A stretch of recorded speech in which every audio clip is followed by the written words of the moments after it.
Have you ever asked, why do good people suffer? The story of Job is one of the oldest and most powerful answers to that question. In today's video, we'll explore the life of Job, a man who lost everything but never lost faith. This is not just a story about suffering, but about endurance, divine purpose, and ultimate restoration. One who was Job. Job was a wealthy man from the land of Uz. He was known to be blameless and upright, someone who feared God and shunned evil. He had a large family, 7 sons and 3 daughters, and was blessed with great possessions, thousands of animals, many servants, and honor in his community. More importantly, Job was deeply faithful. His spiritual life was sincere. He would regularly offer sacrifices on behalf of his children, just in case they had sinned, to the heavenly conversation. But then something extraordinary happened, a conversation between God and Satan. Satan challenged Job's integrity, saying Job was only faithful because of his blessings. God allowed Satan to test Job, not to destroy him, but to prove his faith. This set the stage for one of the most intense trials in the Bible. 3. Job's losses in a single day. Job's entire world collapsed. His livestock were stolen or killed. His servants were murdered. A mighty wind destroyed the house where his children were feasting, and they all died. Despite this overwhelming grief, Job did not curse God. Instead, he said the famous words, "The Lord gave, and the Lord has taken away. Blessed be the name of the Lord." Job's response was not denial, it was deep trust in God's sovereignty for physical suffering. But Satan wasn't done.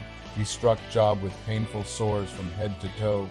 Job sat in ashes, scraping his skin with a piece of broken pottery.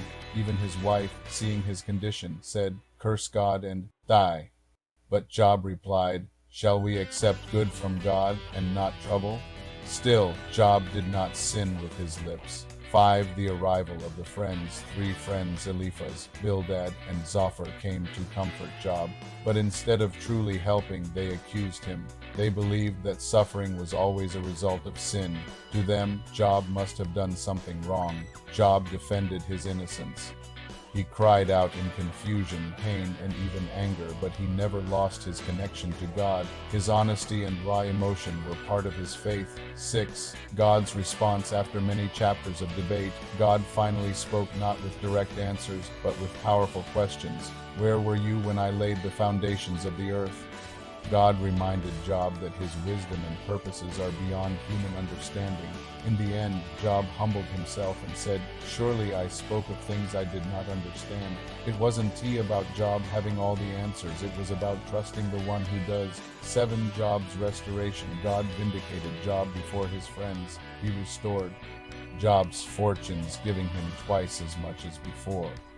He blessed Job with new children, long life, and peace. But more than wealth, Job gained a deeper understanding of God and a faith that was purified through fire. The story ends not just with restoration, but with a deeper relationship between man and Creator. 8 life lessons from Job. What can we learn from Job today? 1. Faith is tested in suffering, and that's where it often grows the most. 2. We don't always get answers, but we're called to trust anyway. 3. God sees the full picture even when we only see pain. Job's story reminds us that God's silence does not mean his absence. Hold on to faith even when everything else falls apart. If you were encouraged by Job's story, share this video with someone who might be struggling today. Don't forget to like, subscribe, and turn on notifications for more powerful Bible stories and reflections. This is Divine Reflections, where faith meets real life. See you in the next video.